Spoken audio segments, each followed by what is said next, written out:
Na madrugada de 15 de março de 1864, uma jovem chamada Maria Clara atravessou os portões da fazenda Santo Antônio com apenas a roupa do corpo e um único objetivo na cabeça.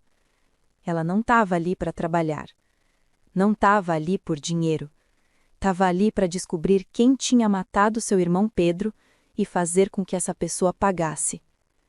O detalhe que ninguém sabia: Maria Clara era livre, nascida livre, e estava prestes a se transformar, aos olhos de todos, numa escrava. Esta é a história de como uma mentira bem orquestrada se tornou a corrente mais brilhante que aquela fazenda já viu. Dizem que naquela fazenda nenhuma corrente brilhava tanto quanto a dela, porque não era de ferro, era de determinação pura. Vassouras, no coração do Vale do Café Fluminense, era em 1864 uma das cidades mais ricas do Império. Suas fazendas produziam fortunas, seus barões ditavam política, e sua sociedade funcionava sob regras rígidas, quase imutáveis. De um lado, os senhores, homens brancos, poderosos, donos de terras que se estendiam até onde a vista alcançava. Do outro, os escravizados, centenas de pessoas negras que alimentavam com o próprio suor aquele império do café. No meio havia um grupo menor, quase invisível, os livres. Negros e pardos nascidos livres, filhos de alforriados ou aqueles que tinham conseguido comprar a própria liberdade. Viviam numa espécie de limbo. Não eram senhores, mas também não eram cativos. Eram tolerados, desde que soubessem seu lugar. Maria Clara pertencia a esse grupo, e estava prestes a fazer algo que ninguém do seu lugar jamais ousaria. Ela tinha 23 anos quando tudo começou. Era filha de Benedita, uma mulher que havia conquistado sua alforria aos 30 anos de idade, depois de juntar cada moedinha durante 15 anos como quituteira nas ruas de Vassouras. Benedita era esperta, trabalhou duro, economizou cada vintém e, quando finalmente se viu livre, jurou que seus filhos nunca conheceriam o peso de uma corrente, e cumpriu. Maria Clara e seu irmão Pedro nasceram livres. A casa deles era simples, 3 cômodos pequenos numa viela afastada do centro, mas era deles. Benedita costurava para algumas famílias da cidade. Maria Clara a ajudava, e com o tempo se tornou tão boa com a agulha que começou a receber encomendas próprias. Pedro, 2 anos mais velho, trabalhava como carpinteiro. Tinha mãos hábeis e era respeitado pelo trabalho. Não eram ricos, longe disso, mas eram livres, e para Benedita isso valia mais que todo o ouro do mundo. Maria Clara cresceu sabendo ler e escrever. Benedita tinha feito questão de pagar algumas aulas com um professor particular, mesmo que isso significasse apertar ainda mais o orçamento. Conhecimento é a única coisa que ninguém pode tirar de você, ela dizia. A menina tinha olhos espertos, observadores. Era quieta, mas quando falava, suas palavras tinham peso.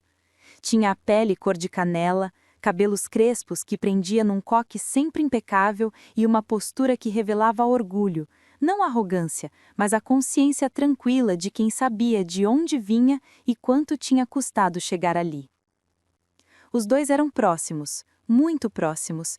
Quando o pai deles, um homem livre, que Benedita havia amado brevemente, morreu de febre amarela, Pedro tinha apenas 12 anos e Maria Clara 10. Foi Pedro quem assumiu o papel de protetor, e foi Maria Clara quem se tornou sua confidente. Um dia vamos ter nossa própria terra, Clara, ele dizia, enquanto lixava uma peça de madeira. Vou construir uma casa de verdade para a mãe, com varanda, você vai ver. Maria Clara sorria. Acreditava nele. Tudo mudou numa terça-feira de fevereiro. Pedro tinha conseguido um trabalho temporário na fazenda Santo Antônio. O senhor precisava de alguns reparos numa das tulhas de café, e Pedro tinha boa reputação como carpinteiro. O pagamento seria bom, suficiente para guardar uma quantia considerável. Vou ficar lá uns 15 dias, ele disse, amarrando suas ferramentas num embrulho de pano. Quando voltar, tenho uma surpresa para vocês. Benedita o abraçou apertado. Maria Clara lhe deu um beijo na testa. Toma cuidado, ela disse. Sempre tomo, Pedro respondeu com aquele sorriso largo dele. Os primeiros 5 dias correram normais. Pedro mandava recados curtos através de outros trabalhadores que iam e vinham da fazenda. Está tudo bem, o trabalho está adiantado. No 6º dia, silêncio. No 7º, Benedita começou a se preocupar. No 8º dia, bateram na porta.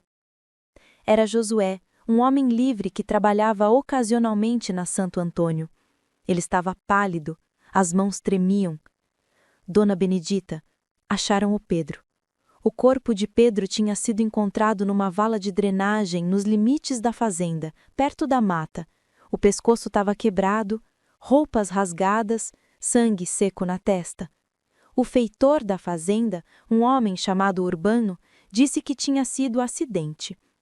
O rapaz deve ter escorregado à noite, caiu da tulha, bateu a cabeça. Essas coisas acontecem.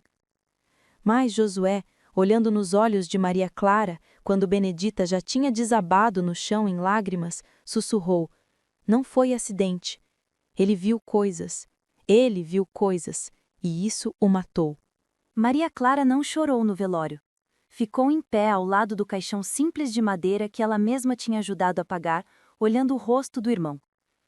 Alguém tinha tentado limpar o sangue, mas ainda havia marcas que não condiziam com uma queda simples. Benedita chorava sem parar. Os vizinhos vinham, davam os pêsames, saíam. A casa ficou cheia de gente, de comida, de palavras vazias. Maria Clara continuava calada. Quando todos foram embora e a noite caiu, ela se sentou na beira da cama da mãe e segurou sua mão. Mãe, eu vou descobrir o que aconteceu. Benedita, com os olhos inchados, balançou a cabeça. Clara, não! Deixe isso para trás. A gente não tem poder contra gente grande. Se mexer com isso, vão te matar também. Eu não vou deixar o Pedro morrer assim, como se não valesse nada. Ele valia tudo, filha, mas não vai trazê-lo de volta. Maria Clara beijou a mão da mãe. Eu sei, mas vou fazer quem fez isso pagar. Nos dias seguintes, Maria Clara foi atrás de Josué. Demorou para encontrá-lo. Ele estava evitando aparecer na cidade. Quando finalmente o localizou, num boteco escondido, ele estava bebendo cachaça sozinho. Josué, preciso que você me conte tudo. Ele olhou ao redor, nervoso. Menina, esquece isso. Você não quer se meter nisso. Já estou metida. Me conta. Ele suspirou. Pediu mais um copo. E então, em voz baixa, contou. Pedro tinha visto algo que não devia. Na noite antes de morrer, ele tinha terminado o trabalho tarde e estava voltando para a senzala onde dormia temporariamente. Passou perto da casa grande e ouviu vozes. Vozes alteradas, uma discussão. Josué não sabia exatamente o que Pedro tinha ouvido ou visto, mas no dia seguinte, Pedro estava diferente, inquieto.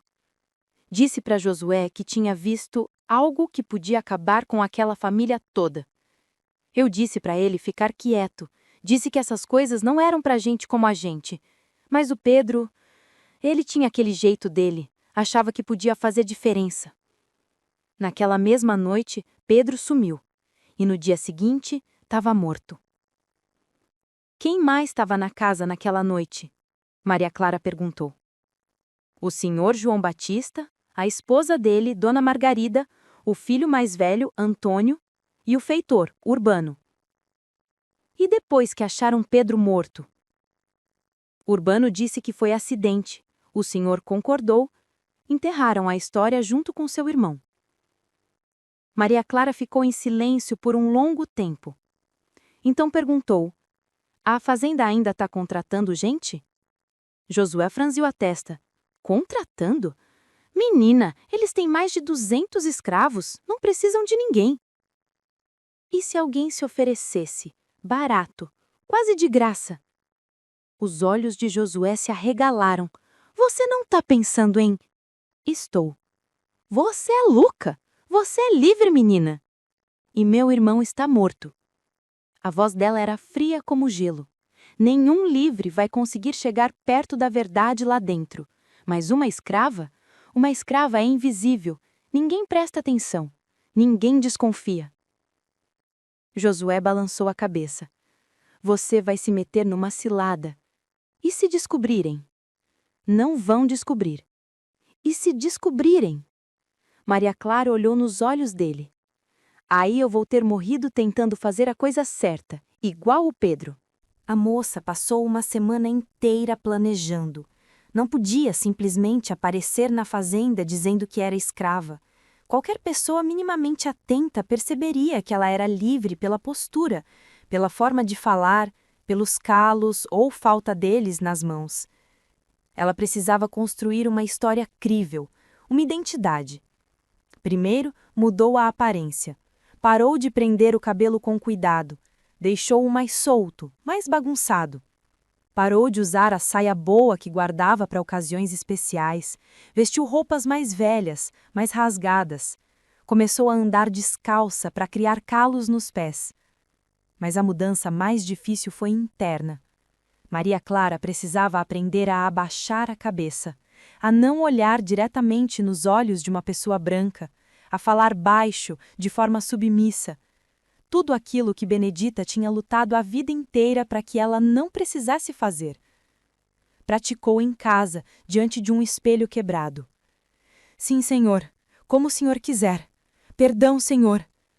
As palavras queimavam na língua, mas ela repetia até que saíssem automaticamente. Benedita assistia a tudo com o coração partido. Filha, isso não está certo. Você está apagando tudo que eu construí. É temporário, mãe, prometo. E se não for? E se você entrar lá e não sair mais? Maria Clara abraçou a mãe. Eu vou sair, vou descobrir a verdade, vou fazer justiça e vou sair. Confie em mim. Mas no fundo, ela mesma não tinha certeza. O próximo passo era conseguir entrar na fazenda. E para isso, ela precisava de um cúmplice. Foi atrás de Mateus, um homem livre que trabalhava ocasionalmente como intermediário, levava escravos de um lugar para outro, fazia pequenos negócios. Não era exatamente confiável, mas era ganancioso. E ganância, Maria Clara sabia, era algo que se podia usar. Preciso que você me venda, ela disse, direta ao ponto. Mateus quase cuspiu a bebida. Você enlouqueceu de vez? Vou te pagar. Bem, tudo o que eu juntei. Por quê? Por que uma mulher livre ia querer? Isso não te interessa. Você quer o dinheiro ou não? Mateus coçou a barba. Isso é perigoso. Se descobrirem que eu vendi uma pessoa livre, não vão descobrir. Você vai dizer que me comprou no Rio, que eu não tinha papéis, que estava fugida, que está me revendendo para recuperar o prejuízo. E se o senhor João Batista pedir os papéis? Você diz que foram perdidos, que pode conseguir uma segunda via, mas vai demorar. Enquanto isso, ele fica comigo como garantia. Fala que eu tô barata, que é uma oportunidade. Homens gananciosos não resistem a uma barganha. Mateus pensou. O dinheiro que ela estava oferecendo era tentador. E no fim, que diferença fazia para ele? Se a menina queria se enterrar viva, problema dela. Tá bom. Mas se der errado, eu não te conheço. Eu sei. Na manhã do dia combinado, Maria Clara se despediu da mãe. Benedita chorava, agarrada a ela. Não vai, filha, por favor, não vai. Eu preciso, mãe. Pelo Pedro, por nós. O Pedro não ia querer isso. Ele ia querer que você ficasse segura. Maria Clara sentiu as lágrimas queimarem, mas segurou. Eu volto. Prometo que eu volto. Foi a última vez que Benedita viu a filha sorrir. Mateus e Maria Clara chegaram à fazenda Santo Antônio numa tarde quente de março. Ela estava com as mãos amarradas frouxamente, o suficiente para parecer real, mas não o suficiente para machucar de verdade. Andava de cabeça baixa, silenciosa. Mateus bateu na porta da casa grande e pediu para falar com o senhor João Batista. O senhor era um homem na casa dos 50 anos, barriga proeminente, bigode grisalho. Tinha aquele ar de quem estava acostumado a ser obedecido, sem questionamentos. O que você quer? Ele perguntou, impaciente. Senhor, trago uma mercadoria que pode lhe interessar. Uma moça jovem, forte, sabe cozinhar e costurar. Tô precisando de dinheiro rápido, então tô fazendo um preço bom. João Batista olhou para Maria Clara. Ela manteve a cabeça baixa, o corpo levemente curvado. Ele caminhou ao redor dela, examinando como se fosse um cavalo. De onde ela? Comprei no Rio, senhor.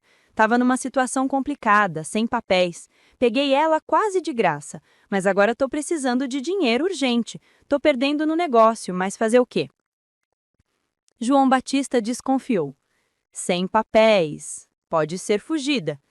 Pode ser, mas olha para ela, não tem marca de ferro nenhuma, não tem cicatriz de chicote. Se era fugida, era bem tratada.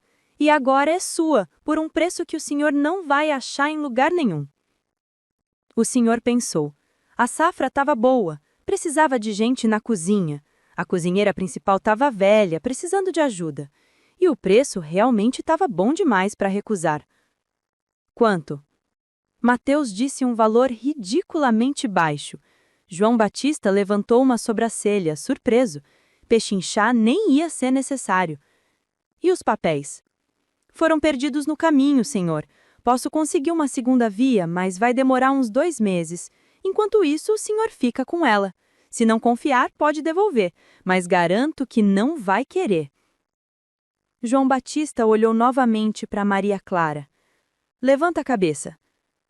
Ela obedeceu lentamente. Encontrou os olhos dele por uma fração de segundo. Depois abaixou o olhar de novo.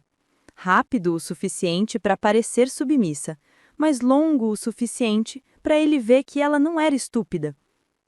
Qual o seu nome? Clara, senhor, ela disse, voz baixa. Clara o quê? Só Clara, senhor. Não tenho sobrenome. Ele grunhiu. Sabe cozinhar? Sim, senhor. Costurar? Sim, senhor. Sabe ler? Uma pausa. Ela precisava tomar cuidado aqui. Se dissesse que sim, podia levantar suspeitas. Escravos alfabetizados eram raros, mas se dissesse que não, poderia perder oportunidades lá dentro. Um pouco, senhor. O básico. A antiga senhora me ensinou. Ele pareceu satisfeito com a resposta. Tá bom, eu fico com ela. Urbano? O feitor apareceu. Era um homem alto, de ombros largos, rosto marcado pelo sol. Usava um chicote enrolado no cinto. Tinha olhos frios, calculistas. Sim, senhor. Mateus recebeu o dinheiro e saiu sem olhar para trás. Maria Clara foi levada pelo feitor através de um caminho de terra que contornava a casa grande. E então ela viu a senzala. Era um barracão longo de paredes de pau a pique, teto de sapé, cheiro forte de suor, fumaça, comida rançosa. Pequenas aberturas serviam de janelas. A porta estava entreaberta. Urbano empurrou ela para dentro. Josefa, vem cá! Uma mulher negra, gorda, de uns 40 anos, apareceu. Tinha um pano amarrado na cabeça e as mãos sujas de farinha. O senhor comprou essa aqui. Vai te ajudar na cozinha. Ensina o que ela precisa saber. E você, se fizer besteira, é chibata. Entendeu? Sim, senhor. Ele saiu. Josefa olhou Maria Clara de cima para baixo, desconfiada. De onde você veio? Do Rio. Fugida? Não, vendida. Josefa não pareceu convencida, mas também não pareceu se importar. Bom, aqui você vai trabalhar, muito. Se trabalhar direito, não apanha. Se fizer besteira, apanha. Simples assim. Maria Clara assentiu. Vem, vou te mostrar onde vai dormir. A senzala tinha divisórias internas improvisadas, criando pequenos cubículos. Cada um tinha uma esteira no chão, às vezes 2. Era sujo, apertado, escuro. Você vai ficar ali. Divide o espaço com a Luísa. Ela trabalha na roça, então vocês quase não se veem. Acorda antes do sol, dorme depois da lua. A água é ali no balde. Comida a gente come na cozinha ou aqui, depende do dia. Maria Clara olhou ao redor. Pela primeira vez que tinha tomado a decisão, sentiu o peso do que estava fazendo. Aquilo não era teatro, aquilo era real. E ela acabou de se trancar voluntariamente numa prisão. Alguma dúvida? Josefa perguntou. Não, senhora. Não me chama de senhora, me chama de Josefa. A mulher suspirou. Bom, vem, tem trabalho esperando. E assim Maria Clara desapareceu. A moça livre de vassouras deixou de existir. No lugar dela, nasceu Clara, a escrava da fazenda Santo Antônio. Os primeiros dias foram os mais difíceis. Maria Clara tinha pensado que estava preparada. Tinha imaginado o sofrimento, a humilhação, o trabalho duro, mas imaginar e viver eram coisas completamente diferentes. O trabalho na cozinha começava antes do amanhecer.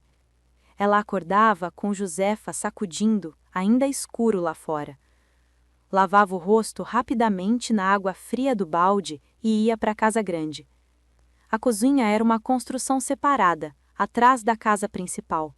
Uma precaução contra incêndios. Tinha um fogão a lenha imenso, panelas de ferro penduradas, sacos de farinha, feijão, açúcar. O calor ali dentro era sufocante. Você vai acender o fogo, preparar o café da família, começar o feijão para o almoço, descascar mandioca, cortar carne quando tiver. Tudo o que eu mandar você faz, entendeu? Sim. O trabalho era incessante. Suas mãos, que estavam acostumadas à delicadeza da costura, agora sangravam com cortes de faca, queimavam com água fervente, calejavam com o peso das panelas. Mas o pior não era o trabalho físico. Era a invisibilidade. Ela estava ali, na casa grande, servindo a família. Via o senhor João Batista, a dona Margarida, o filho Antônio. Eles falavam na frente dela como se ela não existisse. Discutiam negócios, brigas familiares, segredos. E ela era apenas parte da mobília.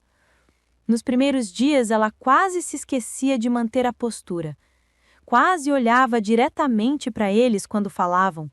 Quase respondia uma pergunta que não tinha sido direcionada a ela.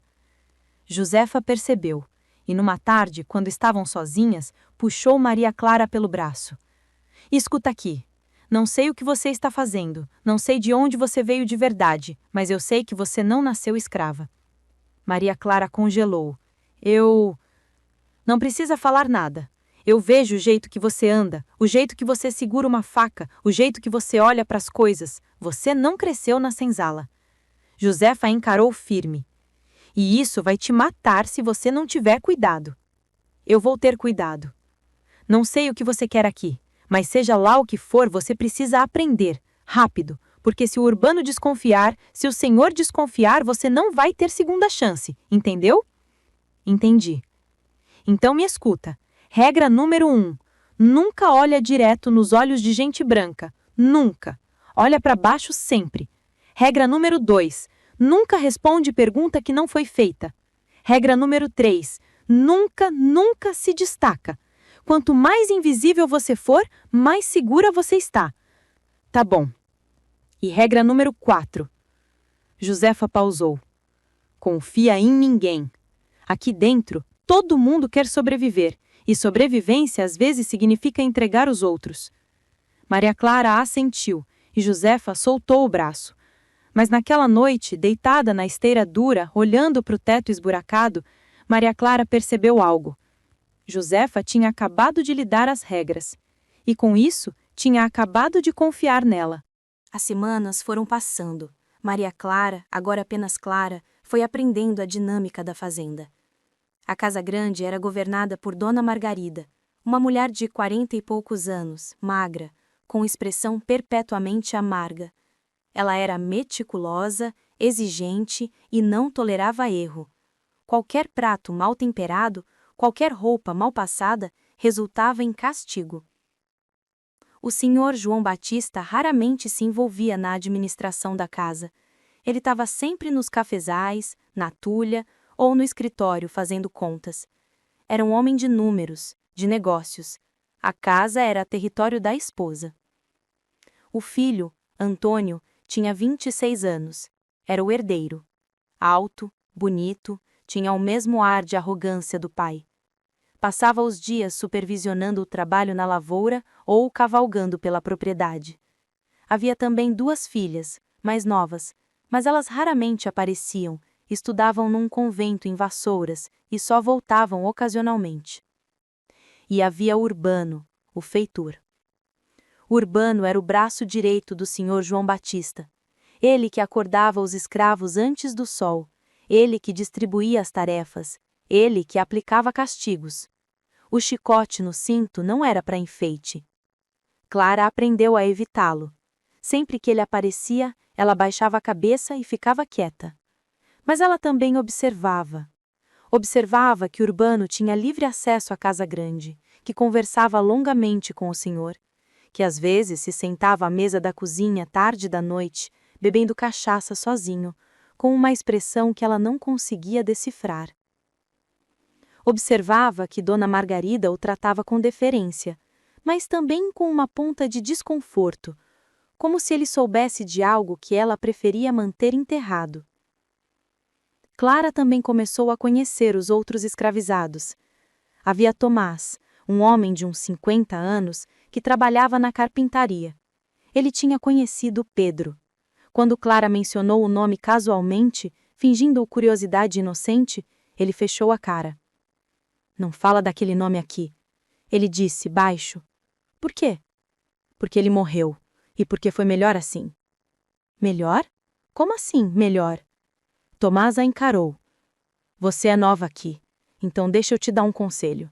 Não faz perguntas sobre coisas que não te dizem respeito. Aqui, curiosidade mata mais rápido que doença.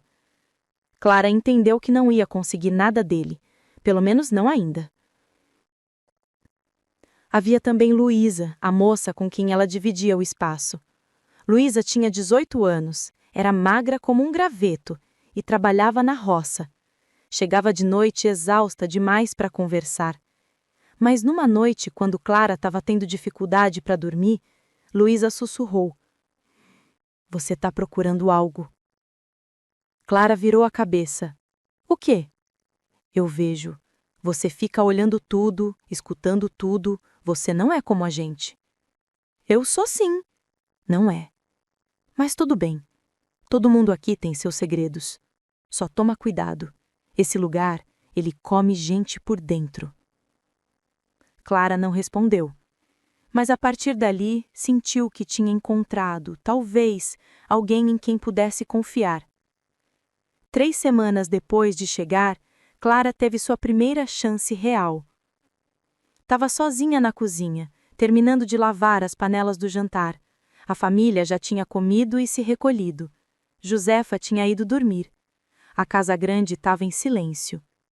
Clara estava prestes a terminar quando ouviu vozes vindo do escritório, uma sala pequena na lateral da casa, onde o senhor João Batista cuidava dos negócios.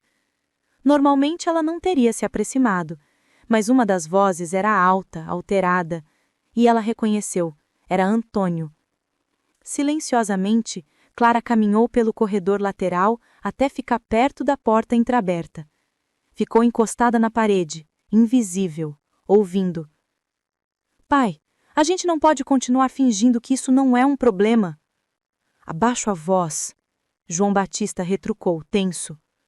Por quanto tempo vamos continuar escondendo isso? O homem morreu. E era apenas um carpinteiro livre. Ninguém vai investigar. Mas e se alguém investigar? E se aparecer alguém da família? A mãe dele é uma ex-escrava sem recursos. A irmã é costureira. Quem eles vão procurar? Que autoridade vai se importar? Silêncio. Depois a voz de Antônio, mais baixo. Eu não queria que acontecesse daquele jeito. Mas aconteceu, e agora está feito. Urbano cuidou de tudo. O corpo foi encontrado longe daqui. Parecia acidente. Fim da história. E se ele tiver contado para alguém o que viu? Não teve tempo, e mesmo que tivesse, quem ia acreditar na palavra de um carpinteiro contra a nossa? Mais silêncio. Clara segurava a respiração, com medo de que eles ouvissem.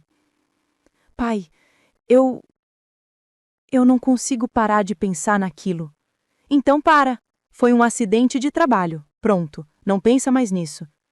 Mas não foi acidente, a gente sabe disso.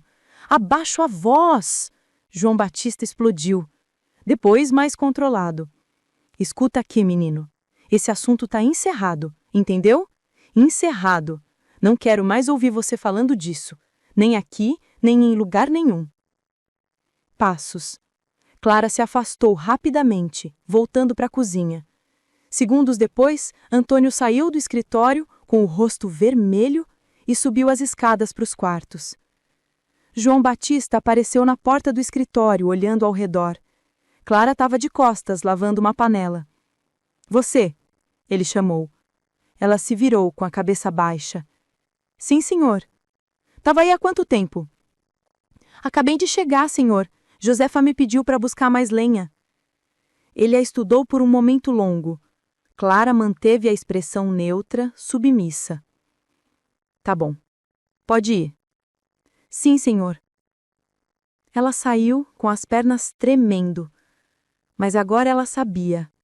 Pedro tinha visto algo grave o suficiente para matá-lo. E Antônio, Urbano e João Batista estavam todos envolvidos. A questão era, o que Pedro tinha visto? Clara passou os dias seguintes sendo ainda mais cuidadosa. Não podia demonstrar nenhum interesse excessivo, não podia fazer perguntas demais, precisava ser paciente. Mas também precisava de informações, e para isso precisava de aliados. Começou com Josefa. Uma noite, quando estavam sozinhas na cozinha preparando o pão do dia seguinte, Clara disse casualmente: Josefa, posso te fazer uma pergunta? Depende da pergunta. Você conheceu um homem chamado Pedro? Carpinteiro, trabalhou aqui faz uns meses. Josefa parou de amassar a massa. Olhou para Clara. Por que quer saber? Curiosidade. Ouvi o nome dele sendo mencionado. Onde? Na senzala. Alguém comentou. Josefa voltou a amassar, mas mais devagar. Pedro era um bom homem. Trabalhador. Tinha mãos hábeis.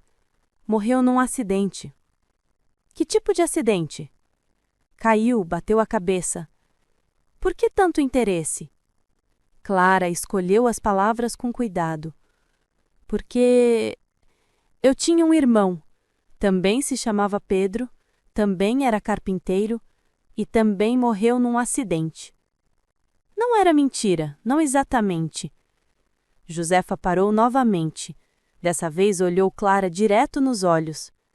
Que tipo de acidente? Não sei. Ninguém nunca me contou direito.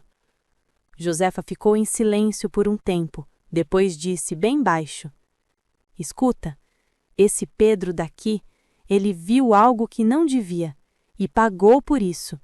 Não sei o que foi, não quero saber, mas sei que não foi acidente. E todo mundo aqui sabe, mas ninguém fala, porque quem fala, bem, você entende. Entendo. Então não faz mais perguntas sobre ele, tá? Tá. Mas Clara tinha conseguido a confirmação. Não foi acidente, todos sabiam. Alguns dias depois, ela tentou com Luísa. Você estava aqui quando aquele carpinteiro morreu, o Pedro?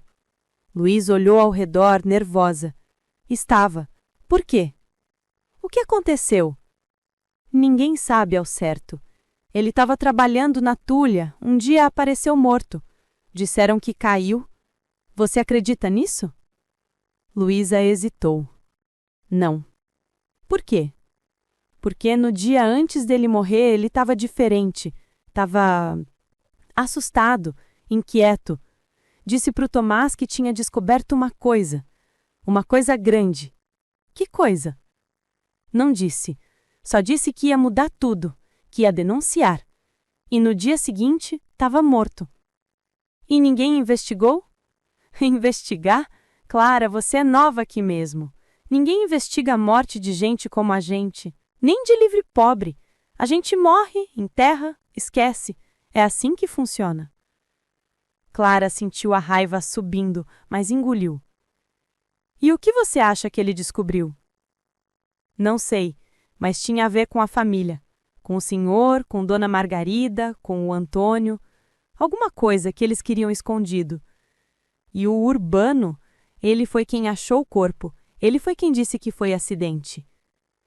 Você acha que ele matou? Acho que ele sabe quem matou ou ajudou a esconder. Clara assentiu. As peças estavam começando a se encaixar, mas o quebra-cabeça ainda estava incompleto.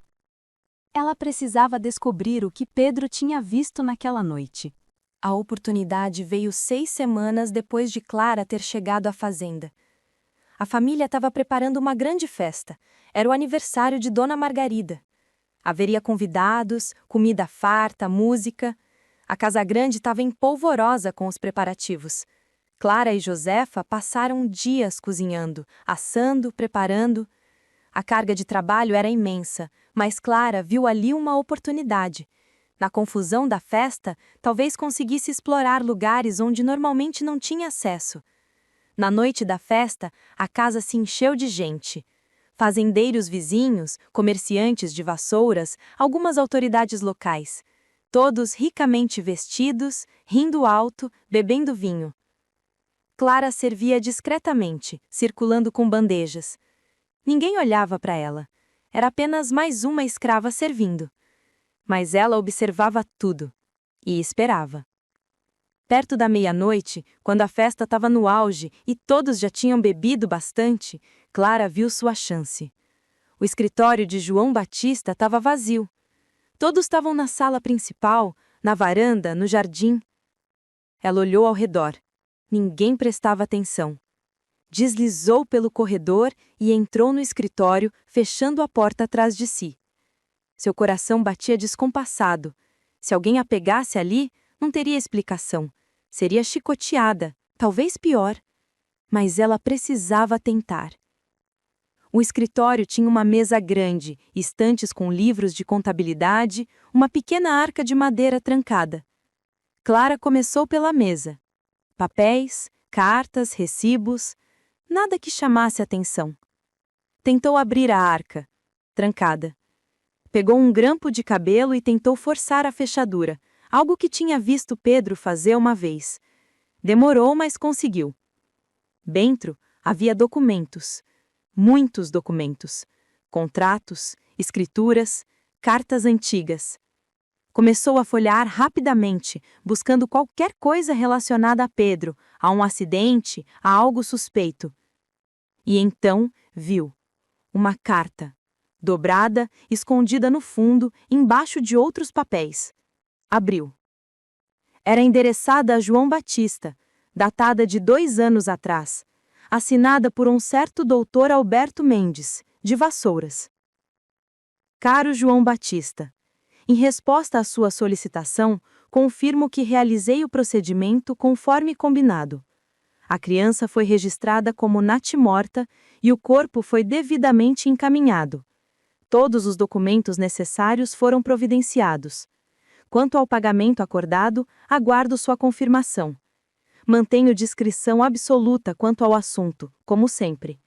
Atenciosamente, Dr. Alberto Mendes. Clara leu e releu. Não entendia completamente, mas algo ali estava muito errado. Que criança? Que procedimento? Continuou procurando. Encontrou outra carta, essa manuscrita, em letra feminina e trêmula. João, não posso continuar vivendo essa mentira. Meu filho estava vivo. Eu vi. Ele chorou. E você o levou. Disse que tinha morrido, mas eu sei que não. Eu ouvi. Onde está meu filho? O que você fez com ele? Se não me disser a verdade, vou contar tudo. Para todo mundo. Vou à polícia, vou à igreja, vou destruir essa família se for preciso. Margarida. Clara sentiu um arrepio. Margarida. Dona Margarida tinha escrito isso. Havia mais uma carta em letra masculina apressada. Pai, ela está ficando insana. Está ameaçando expor tudo. Não consegue aceitar que a criança nasceu morta. Está inventando histórias. Precisamos fazer algo. Talvez mandá-la para um convento para se recuperar. Antônio. e finalmente um papel pequeno com apenas algumas linhas em letra diferente. A criança foi entregue conforme acordado. A família em Minas Gerais não sabe a origem. Pagamento recebido. Assunto encerrado. Assinado UP. Urbano. Clara sentiu o mundo girar. Começava a entender. Dona Margarida tinha tido um filho, mas algo estava errado. Talvez o pai não fosse João Batista, talvez fosse um escândalo que eles não podiam admitir. E então, ao invés de criarem a criança, fingiram que tinha nascido morta e a venderam. Compraram o silêncio do médico. Urbano cuidou da entrega. E Margarida descobriu, ou sempre soube, mas foi forçada a aceitar. E Pedro tinha descoberto isso também. Talvez tivesse ouvido uma conversa, talvez tivesse visto documentos, mas tinha descoberto, e tinha ameaçado contar. E por isso, morreu. Clara estava prestes a abrir a arca quando ouviu passos no corredor. Rápido, colocou tudo de volta, fechou a arca, trancou como pôde. Olhou ao redor. Desesperada, não tinha tempo de sair pela porta. A janela. Correu até ela, abriu silenciosamente e saiu para o jardim lateral da casa. Fechou a janela e se agachou atrás de uns arbustos. Segundos depois, viu através da janela, João Batista entrou no escritório com outro homem, rindo, pegando charutos. Ficaram ali conversando por alguns minutos, depois saíram. Clara esperou. Respirou fundo e então, lentamente, voltou para a cozinha pela lateral da casa. Josefa viu Clara chegar, com a roupa suja de terra, ofegante. — Onde você estava? — Fui buscar mais lenha nos fundos. Tropecei. Josefa não pareceu acreditar, mas não pressionou. Clara passou o resto da noite servindo, limpando, agindo normalmente, mas por dentro estava em chamas. Agora ela sabia o segredo, sabia por que Pedro morreu. A questão era, o que fazer com essa informação? Nos dias seguintes, Clara mal conseguia dormir. Seu cérebro trabalhava sem parar, processando o que tinha descoberto. Um filho. Uma criança que foi tirada de sua mãe, vendida, escondida. E quando Pedro descobriu, foi morto para manter o segredo. Mas como ela poderia usar essa informação? Não podia simplesmente acusar. Não tinha provas em mãos, tudo estava trancado no escritório. E mesmo que tivesse, quem acreditaria numa escrava contra um barão do café? Ela precisava de mais, precisava de algo irrefutável. Tentou falar com Dona Margarida, não diretamente, mas buscando oportunidades de observá-la. A mulher era diferente do que Clara tinha imaginado no início. Sob aquela rigidez toda, havia dor, muita dor. Numa tarde, Clara estava arrumando a sala quando Dona Margarida entrou, sozinha. Sentou-se numa cadeira, olhando pela janela. Não parecia nem ter notado Clara ali. Ficou em silêncio por um longo tempo. Depois, em voz baixa, quase um sussurro: às vezes eu ouço ele chorando. Meu menino. Eu sei que ele não morreu. Eu sei. Clara congelou. Fingiu estar ocupada limpando, mas ouviu cada palavra. Mas ninguém acredita em mim. Dizem que é loucura, que é o luto me consumindo. Mas eu sei o que eu vi. Eu sei o que eu ouvi. Silêncio.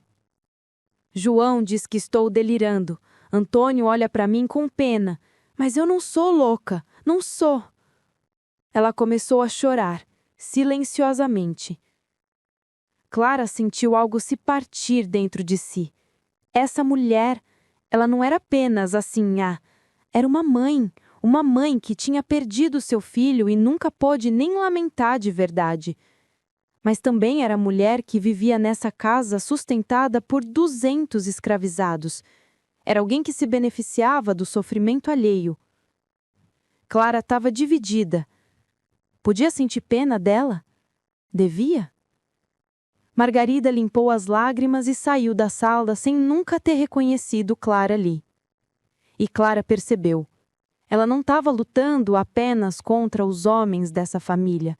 Estava lidando com uma tragédia muito maior, muito mais complexa do que imaginava. Clara sabia que precisava ser cuidadosa. Um movimento errado e tudo desmoronaria. Ela precisava de um plano. Primeiro, conseguir provas.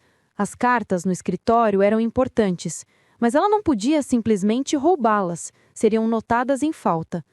Segundo, encontrar uma maneira de expor a verdade que não colocasse sua vida em risco imediato. Terceiro, garantir que a exposição chegasse a pessoas certas, pessoas que pudessem fazer algo. Começou a trabalhar nisso. Numa madrugada, quando todos dormiam, voltou ao escritório. Dessa vez, ao invés de levar as cartas, copiou-as, palavra por palavra, em pedaços de papel que pegou da cozinha. Demorou horas, sua mão doía, mas continuou. Escondeu as cópias num buraco que cavou embaixo de sua esteira na senzala. Depois, começou a sondar quem na cidade poderia ajudar. Lembrou-se de que Vassouras tinha um juiz novo, um homem que tinha vindo de São Paulo. Diziam que era mais progressista.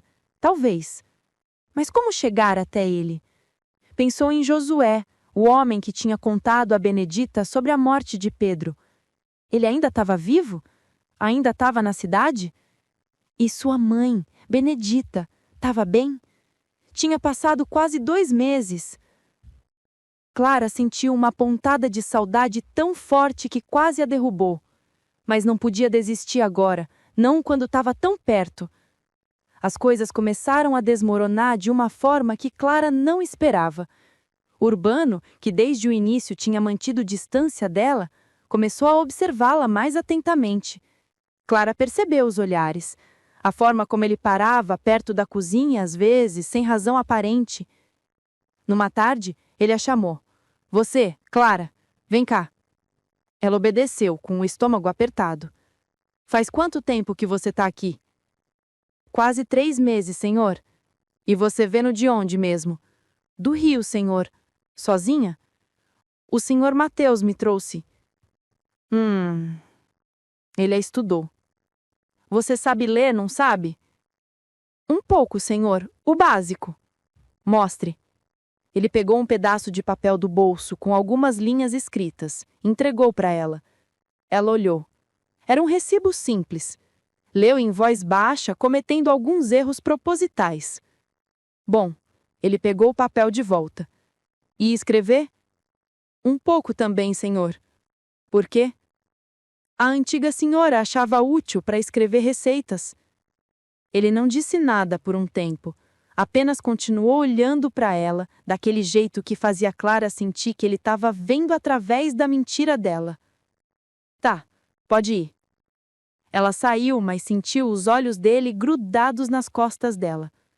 Naquela noite, Luísa sussurrou para ela. Urbano está desconfiando de você. Por quê? Não sei, mas ele tem perguntado sobre você. Para outras pessoas, de onde você veio, como você é, se você faz perguntas demais. Clara sentiu o medo apertar. E o que as pessoas disseram? A maioria disse que você é quieta, trabalhadeira. Mas a Joana comentou que te viu uma vez perto do escritório, onde você não deveria estar. Merda, Clara sussurrou. Você precisa ter mais cuidado, ou sair daqui. Não posso sair, ainda não. Clara, escuta, eu não sei o que você está fazendo, mas seja lá o que for, isso está ficando perigoso. O Urbano, ele não é homem de perdoar. Se ele achar que você é problema, vai resolver você. Rápido. Clara sabia que Luísa tinha razão, mas estava tão perto. 2 dias depois, Clara voltava da casa grande para a senzala no fim da tarde, quando viu um movimento estranho. O Urbano estava saindo da senzala com algo nas mãos. O coração dela parou. Os papéis, as cópias que ela tinha escondido. Correu até lá. Revistou embaixo da esteira. O buraco estava vazio. Luísa entrou atrás dela, com os olhos arregalados. Ele revirou seus pertences. Achou alguma coisa? Achou. Clara disse, a voz morta. Naquela noite, Clara não conseguiu comer. Ficou esperando, sabendo que a qualquer momento viria a punição. Mas não veio. Não naquela noite. Na manhã seguinte, quando estava na cozinha, Josefa a puxou de lado. O senhor quer falar com você. No escritório. Agora. Clara sentiu as pernas fraquejarem. Por quê? Não sei. Mas não é boa coisa. Leve isso aqui. Josefa enfiou um pequeno crucifixo de madeira na mão de Clara. Reza. Clara caminhou até a casa grande como se tivesse indo para o próprio funeral. Bateu na porta do escritório. Entra. João Batista estava sentado atrás da mesa. Urbano estava em pé ao lado dele. E sobre a mesa estavam os papéis. Suas cópias das cartas. Senta. João Batista disse com a voz perigosamente calma. Clara sentou. Ele pegou um dos papéis. Você sabe o que é isso? Não, senhor. Não? Ele leu em voz alta. A criança foi entregue conforme combinado. A família em Minas Gerais não sabe a origem. Pagamento recebido. Olhou para ela. Não sabe? Não, senhor. Esses papéis foram encontrados nas suas coisas. Você os copiou do meu escritório. Silêncio. Quem é você? Clara, senhor. Do Rio. Mentira. João Batista se levantou. Urbano, quem é essa mulher? Urbano falou pela primeira vez. Eu investiguei. Mandei perguntar no Rio. Ninguém vendeu nenhuma escrava para o Mateus nessa época. E o Mateus sumiu. Ninguém sabe onde está. Então ela é o quê? Uma fugida? Pior. Acho que ela é livre. João Batista ficou vermelho. Livre? Sim, senhor. Acho que ela se fez passar por escrava para entrar aqui. Por quê? Por que diabos uma mulher livre ia... Ele parou. Olhou para Clara. E então, devagar. O carpinteiro, Pedro, você tem algo a ver com ele? Clara não respondeu. Responda! Então Clara tomou uma decisão. Não ia mais fingir. Levantou a cabeça, olhou João Batista nos olhos pela primeira vez. Ele era meu irmão. O silêncio que se seguiu foi pesado como chumbo. Seu irmão? Sim, Pedro era meu irmão, e vocês o mataram. João Batista deu a volta à mesa, devagar. Matamos? Ele caiu. Foi um acidente? Mentira. Ele descobriu o segredo de vocês. Descobriu o que fizeram com o filho da dona Margarida, e vocês o mataram para esconder. Urbano deu um passo à frente, mas João Batista levantou a mão parando-o. E você entrou aqui para quê? Vingança? Justiça. Justiça. Ele riu, mas era uma risada sem humor. Você sabe o que vai acontecer agora, não sabe? Vai me matar, como matou meu irmão. Não. João Batista se abaixou até ficar na altura dela. Matar você seria muito fácil, muito rápido. Você entrou na minha casa, mentiu, roubou documentos. Isso é crime. E vender uma criança, matar um homem inocente, isso não é? A bofetada veio rápida. Clara sentiu o gosto de sangue na boca. Urbano, prende ela no tronco. Amanhã de manhã vamos resolver isso. Mas o amanhã não veio como esperado. Clara foi arrastada para o tronco, uma estrutura de madeira onde escravos eram amarrados para punição pública. Urbano a prendeu pelos pulsos e tornozelos, deixando-a exposta, vulnerável. Amanhã vai ser longa para você, ele disse antes de ir embora. Clara ficou ali, sozinha, na escuridão. O medo era paralisante, mas também havia uma estranha sensação de paz. Ela tinha tentado, tinha descoberto a verdade. Talvez não conseguisse expô-la, mas pelo menos tinha tentado. Pedro estaria orgulhoso. Estava quase adormecendo do cansaço quando ouviu passos. Abriu os olhos. duas figuras se aproximavam na escuridão. Josefa e Luísa. Vocês! O que estão fazendo? Soltando você, sua louca! Josefa sussurrou, começando a desamarrar as cordas. Mas vocês vão! Fica quieta, a gente não tem muito tempo. Luísa ajudou e em poucos minutos Clara estava livre.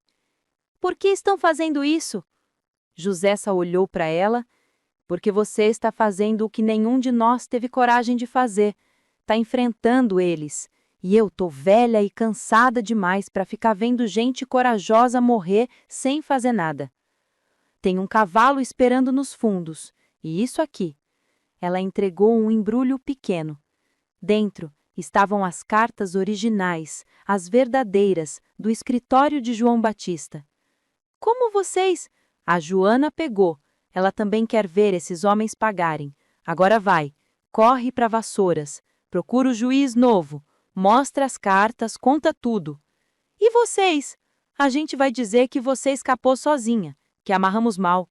Vão nos castigar, mas vamos sobreviver. Sempre sobrevivemos. Clara abraçou as duas rapidamente. Obrigada, obrigada. Vai logo antes que a gente mude de ideia. Clara correu pelos fundos da fazenda, encontrou o cavalo, uma égua velha, mas que serviria, montou e galopou na direção de Vassouras. O vento no rosto, a liberdade repentina, a adrenalina. Estava viva, estava livre e tinha as provas. Clara chegou a Vassouras ao amanhecer. Foi direto para a casa de Benedita. A mãe abriu a porta, viu a filha e desabou em lágrimas. Clara! Meu Deus! Clara! Elas se abraçaram por longos minutos. Benedita tocava o rosto da filha como se não acreditasse que era real. Mãe, não temos tempo. Preciso ir até o juiz, agora. Um juiz? Filha, o que você... Descobri quem matou Pedro e por quê. Mas preciso contar para as autoridades antes que eles venham me procurar. Benedita, ainda confusa, ajudou Clara a se lavar, trocar de roupa. Clara vestiu um vestido simples, mas limpo. Penteou os cabelos, olhou-se no espelho. Pela primeira vez em 3 meses, parecia ela mesma novamente. Foram juntas até a casa do juiz, Dr. Augusto Ferreira. Era cedo, mas Clara bateu insistentemente até que um empregado atendesse. Preciso falar com o doutor juiz, é urgente. O senhor ainda está dormindo? Então acorda ele, tem informações sobre um assassinato. O empregado hesitou, mas algo na determinação de Clara o fez obedecer. Minutos depois, o juiz apareceu ainda de roupão, com cara de poucos amigos. Era um homem na casa dos 40 anos, magro, com óculos redondos. O que é tão urgente que não pode esperar até... Ele parou, olhando para Clara. Quem é você? Meu nome é Maria Clara, senhor, e preciso denunciar um assassinato, e um crime contra uma criança e um complô para esconder tudo. O juiz a estudou. Entre. Clara entrou, e nas próximas 2 horas contou tudo, absolutamente tudo. Desde a morte de Pedro até sua infiltração na fazenda, a descoberta do segredo, as cartas, a prisão, a fuga. Mostrou as cartas, as originais, com as assinaturas, os selos, as datas. O juiz leu cada uma, em silêncio. Sua expressão ficou cada vez mais grave. Quando terminou, tirou os óculos e esfregou os olhos. Isso é sério. Muito sério. Eu sei, senhor. Por isso vim direto ao senhor. Você entende que está acusando um dos homens mais poderosos do Vale do Café? Entendo. Mas também entendo que meu irmão está morto, e que uma criança foi arrancada de sua mãe, e que se eu não fizer nada, eles vão continuar fazendo o que querem, porque ninguém os para. O juiz a olhou por um longo tempo. Você tem coragem, mas coragem sozinha não basta. Preciso investigar isso adequadamente. Essas cartas são evidências fortes, mas vou precisar de testemunhas, do médico, do Dr. Alberto Mendes, da família que supostamente recebeu a criança em Minas, do próprio Urbano. Urbano nunca vai confessar. Não precisa confessar se tivermos provas suficientes. Ele se levantou. Vou emitir um mandato de busca para a Fazenda Santo Antônio. Vou interrogar todos os envolvidos. E você vai precisar ficar protegida até isso terminar. Protegida? Sim. João Batista vai vir atrás de você e não vai ser gentil. Vou arranjar para que fique numa casa segura sob supervisão de um oficial. Clara assentiu. E minha mãe? Ela também. Até isso terminar, vocês duas ficam sob proteção. Os dias seguintes foram uma tempestade. O juiz Augusto Ferreira levou a denúncia a sério. Mandou oficiais até a Fazenda Santo Antônio. Revistaram o escritório de João Batista, encontraram mais documentos comprometedores. Convocaram o Dr. Alberto Mendes para depor. O médico, pressionado, confessou. Confirmou que tinha falsificado a certidão de óbito da criança, que tinha recebido o pagamento de João Batista, que a criança estava viva e tinha sido entregue a uma família em Juiz de Fora. Convocaram Urbano. Ele, a princípio, negou tudo, mas quando confrontado com as cartas, com o depoimento do médico, começou a ceder. Admitiu que tinha participado da entrega da criança, e sim, que sabia que Pedro tinha descoberto o segredo e tinha sido resolvido. Resolvido como? O juiz pressionou. Foi um acidente, Urbano insistiu. Um acidente que você arranjou? Urbano ficou em silêncio. Quem matou Pedro? Mais silêncio. Se você não me disser, vai responder como o principal suspeito. E então Urbano desmoronou. Foi o Antônio. Ele entrou em pânico, disse que o carpinteiro ia denunciar tudo, ia destruir a família. Eles brigaram, o Pedro caiu, bateu a cabeça, foi rápido. E você? Eu ajudei a esconder o corpo, disse que foi acidente. O senhor João Batista me pagou para manter a boca fechada. A confissão de Urbano foi o último prego no caixão. Antônio foi preso, João Batista foi preso, Urbano foi preso. A notícia se espalhou por Vassouras como fogo em palha seca. O escândalo era imenso. Uma das famílias mais ricas e respeitadas da região, envolvida em infanticídio, assassinato e conspiração. Mas a parte mais importante ainda estava por vir. Com os documentos que tinham sido encontrados, foi possível rastrear a criança. Um menino, agora com 3 anos de idade, estava vivendo com uma família em Juiz de Fora que acreditava tê-lo adotado legalmente. O juiz convocou Dona Margarida. Quando ela chegou, estava pálida, trêmula, tinha envelhecido anos em poucos dias. Dona Margarida, o juiz disse com delicadeza, temos notícias sobre seu filho. Ela levantou os olhos, incrédula. Meu filho! Ele está vivo, está em Juiz de Fora, e se a senhora quiser, podemos trazê-lo para de volta. Margarida desabou. Chorou como Clara nunca tinha visto ninguém chorar. Lágrimas de dor, de alívio, de raiva, de amor. Meu menino! Meu menino está vivo! 3 semanas depois, a criança foi trazida de volta. Um menino pequeno, de cabelos escuros, olhos curiosos. Não entendia o que estava acontecendo, mas quando Margarida o viu, algo nela se quebrou e se consertou ao mesmo tempo. Ela o pegou nos braços e não largou mais. Clara estava lá, observando de longe. E sentiu algo estranho. Não era exatamente satisfação. Era paz. Uma paz amarga, mas paz ainda assim. Pedro não voltaria, mas aquela criança tinha sido salva, e a verdade tinha sido exposta. O julgamento foi público, a cidade inteira compareceu. João Batista e Antônio foram acusados de homicídio culposo, ocultação de cadáver, falsificação de documentos e tráfico de criança. Urbano foi acusado de cumplicidade. Clara foi chamada para testemunhar. Subiu ao banco das testemunhas e, com voz firme, contou tudo.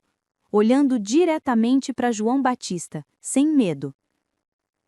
O advogado de defesa tentou descredibilizá-la.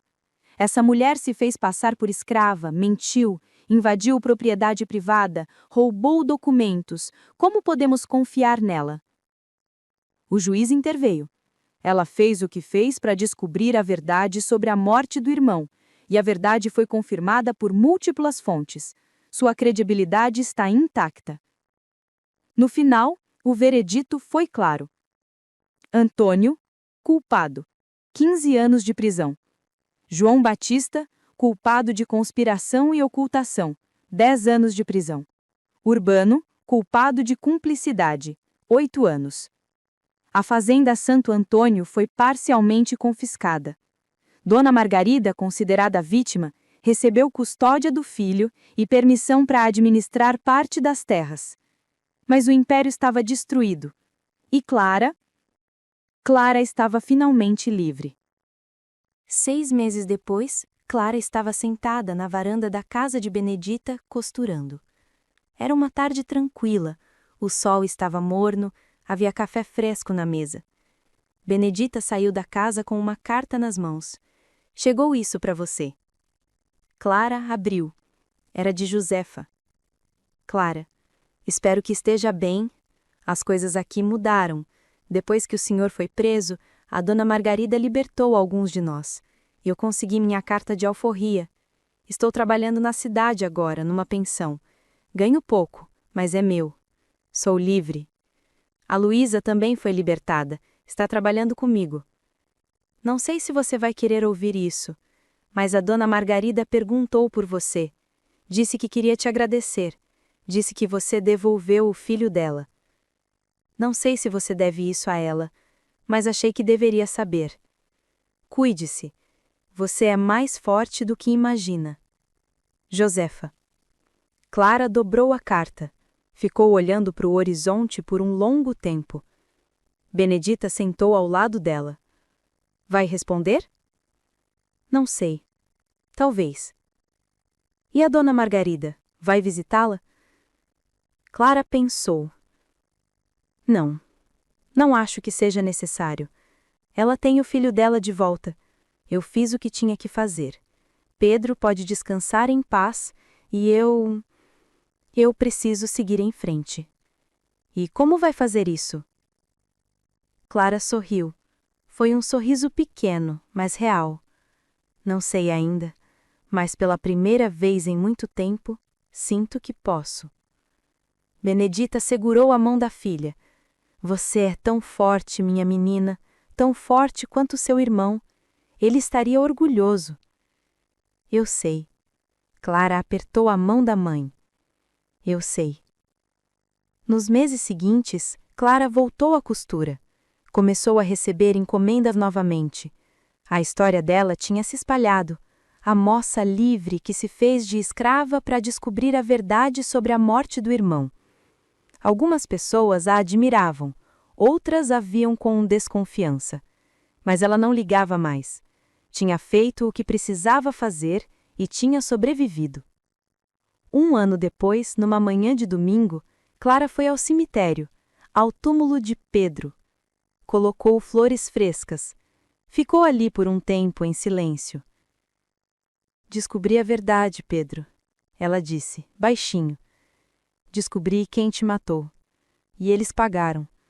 Não como eu queria. Não como você merecia. Mas pagaram. O vento soprou suave, movendo as folhas das árvores. E eu vou ficar bem. Prometo. Vou viver. Vou continuar. Por mim. Pela mãe e por você. Ficou mais um pouco. Depois se levantou, limpou as mãos na saia e caminhou de volta para casa. O sol estava alto, o dia estava lindo. E Maria Clara, a moça que tinha abandonado a sua liberdade para honrar um irmão morto, estava finalmente em paz. Dizem que anos depois, quando Vassouras já tinha mudado tanto, quando a abolição finalmente chegou e a escravidão se tornou passado, ainda havia quem contasse a história da moça que se fez de escrava. Alguns diziam que era lenda, outros juravam que era verdade, mas uma coisa era certa. Na história do Vale do Café, no meio de tanto sofrimento e tanta injustiça, houve uma mulher que escolheu enfrentar o impossível. Não com violência, não com ódio, mas com algo muito mais poderoso: determinação pura. Nenhuma corrente brilhou tanto quanto a dela, porque não era de ferro, era de coragem. E isso ninguém jamais poderia tirar. Maria Clara viveu até os 60 e poucos anos. Nunca se casou. Dedicou-se à costura, à mãe e, discretamente, a ajudar outros que buscavam justiça e não tinham voz. Quando morreu, foi enterrada ao lado de Pedro, e na lápide simples, alguém, ninguém sabe quem, gravou: Ela apagou sua própria liberdade para iluminar a verdade. Aqui jaz uma mulher de valor. E assim termina a história de Maria Clara. Se você ficou até o final, muito obrigada. Sua atenção honra a memória dela. Conta aqui nos comentários de onde você está assistindo. O que você achou dessa história? Conhece algum relato parecido? Se você quer conhecer mais histórias como essa, se inscreve no canal e ative o sininho.